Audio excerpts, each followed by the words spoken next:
Good. Ring ring. Hello, this is Pag Bautista. This is for tomorrow's assessment. This is Rubiano, the AC Manager of Pidexi. I would like to confirm kung tuloy ba ang assessment natin bukas. Okay, tuloy. Okay, thank you po. The following day, nasi-check ko ang ating mga assessment tools and equipment. Hammer, square, everything. Okay, welding machine. Okay, working naman. Okay. Ang ating assessment area. Okay, may tables and chairs. Dito, ang ating holding area. Okay, okay naman. Okay naman. Dito. Meron ba tayong first aid kit for our safety? Dito naman, fire extinguisher. Yun. At yung binigay na test package ni test representative nandito. Share documents. Okay, nandito. ID ko. Postura. Okay. So, okay tayo. Okay, pasok na mga candidates. Okay. Before we start, I would pakilabas ang inyong mga admission slip, ang inyong mga ID para sa ating attendance. Okay, as I call your name, kindly approach me and check natin lahat dyan. Okay, Mr. Jesus Cruz, dito ba? Admission slip and ID. Okay, nag-match naman. Okay, Mr. Alex Salvador, nandito ba? Okay. Yung admission slip and ID. Okay, okay na, nag-match naman. Like that. Okay, good morning, candidates. Good morning, sir. Good morning, sir. Good morning. My name is Pag Bautista, and I will be your assessor for today for the qualification manual metal arc welding. And let's acknowledge the presence of our test representative, Mr. Nico, and our AC manager, Mr. Vito Rubiano. Okay, huwag kayo mapreso sa kanila. Sila ay nandito lang naman para mag-observe sa atin kung tama ang nangyari sa ating assessment. Okay. So, the purpose of the assessment ay para malaman ko kung kayo ay competent ba or not yet competent for this qualification, which is the manual metal arc welding. Ano ba nakapalaman dito? Nandito ay meron tayong basic, common, and core. Ang core naman natin ay meron tayong setup welding machine. Number 2, fit up welding joint. And lastly, ang weld carbon steel metal plates using MAU. At dapat makita ko rin dito kung nag-develop na ba ang inyong attitude, skills, and knowledge. And kailangan ko rin i-consider na makita ko sa inyo ang tinatawag nilang 4 dimensions of competency. Dapat makita ko yan sa inyo, which is the DAS skills, DAS management skills, competency management skills, and job role/environment skills. Okay. Then, dapat lahat ng yon ay magagawa nyo with the observation of safety of your own at ng ibang tao. Okay. Sa assessment na ito, dalawa lang ang babagsakan nyo. Kapag nagawa nyo lahat ng task, at ito ay ano ba yung mga task na dapat magawa nyo? Ito ay mga written test, demonstration, then followed by oral questioning. Nakakuha? Then dapat, sa result na ito, pag nakakuha nyo lahat yun, kayo ay makita kong competent. Pag meron naman kayong lapses o hindi nasagutan o may pagkukulang, kayo ay magpo-fall naman sa not yet competent. Then, during our assessment, bawal kayong lumabas-pasok ng ating assessment area. Bawal din ang mga phones. At least, yung mga bag nyo ay pakitabi sa right side ng ating assessment area to continue. Then, ang maiiwan lang dyan ay yung mga ID, bishop 4, and at yung black ball pen. Okay. Then, meron ba sa inyong mga Tagalog ba lahat? Meron ba sa mga ibang lingwahe na meron? Sir, marunong Tagalog, sir. Tagalog ba lahat? Okay. So, okay, wala tayong language barrier. Meron ba sa inyo mga may sakit? Nilalagnat? Or PWD? Wala po. Walang PWD may sakit? Okay. Meron ba sa inyo buntis? Wala naman siguro. Lalaki din lahat. Meron ba? Meron ba? Baka naman. Wala, sir. Wala. Okay, kasi just let me know kung meron tayo na encounter na ganyan to our culture and language and disabilities at magkakaroon naman tayo ng mga allowable adjustments. Okay? Then, if you were not satisfied dun sa result ng inyong assessment, you have the right to appeal. Okay? Nakuha? So, right to appeal kung meron kayong mga violent reactions and everything. Okay?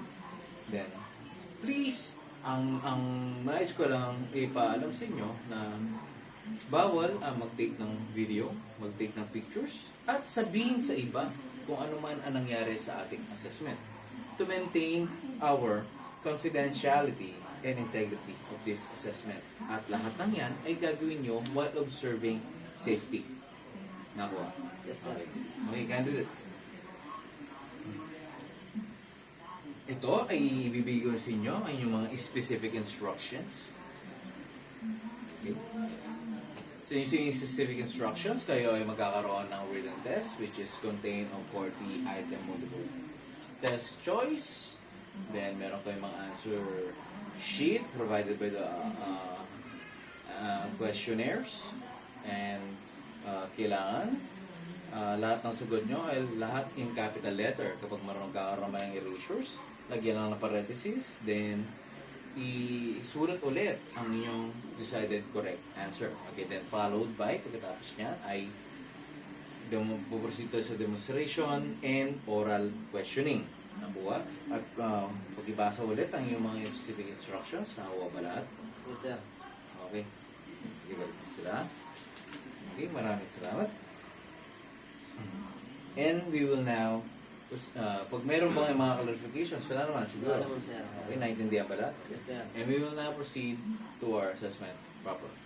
Okay, bibigay ko sa inyo ang inyong mga written exam. And you may now start. Okay, tapos na? Dala, sir. Okay.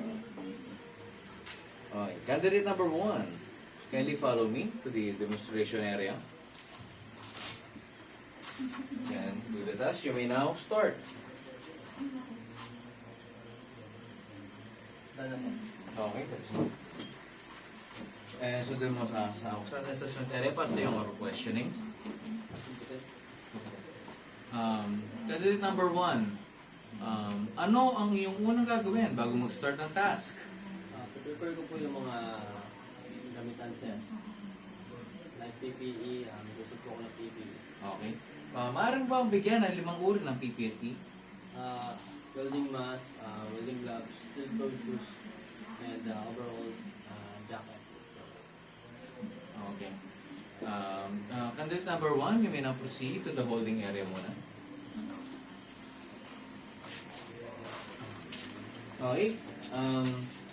Candidate number 2, you may now proceed to the demonstration area and do the task.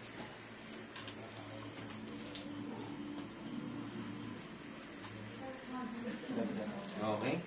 Kaya proceed to the assessment area para sa iyong mga question.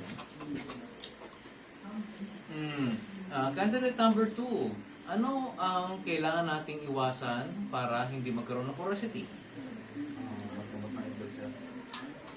Okay. Ano ang unang gagawin mo bago mag-start ng task? Tawalan ko tumama ko. Okay. Okay, candidate number 2, you can now proceed to the holding area and kindly call the attention of candidate number 1. Competent number 1. Candidate number 1. Okay, candidate number 1, sa iyong written test, out of 40 items, ikaw naman ay nakasagot ng 37 points, which is maganda. And sa iyong demonstration, na naset up mo naman na mabuti ang iyong welding machine, ngunit hindi mo inayos ng mabuti ang iyong mga tools bago umalis ng iyong working station. Sana sa susunod, bago umalis, and kindly organize lahat ng tools bago mag-leave ng station. Okay? Then sa iyong oral questioning naman, nasugot mo naman at nakuha mo lahat ng key points na kailangan ko marinig mula sa iyo. And for that, I find you competent for this presentation. Kindly send this rating sheet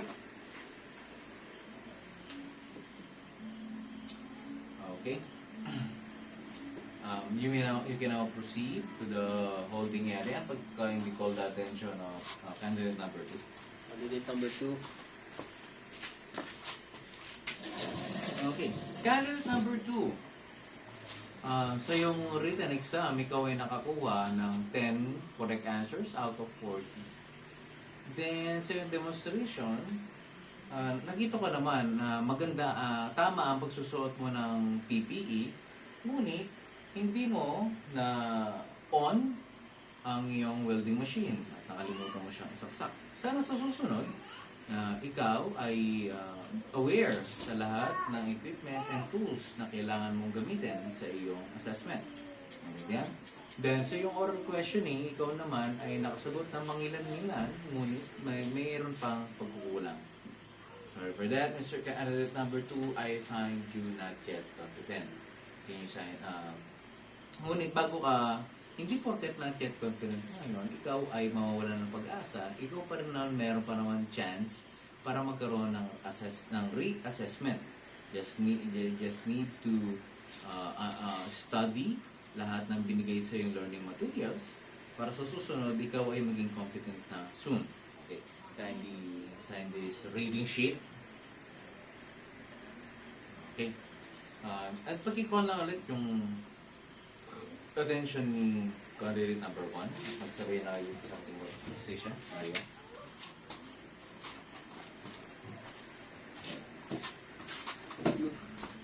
Yan. Yes, sir. Okay. And now, papa-fill out, papa-sign ko na sa inyo ang inyong mga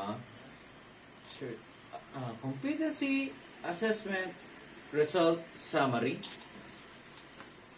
O yung tinatawag nilang CARS, papa-fill out ko na sa inyo. Kindly sign this certain document. Ano may bolte ka? Okay. And bring it back to me, please. Yes. Alright.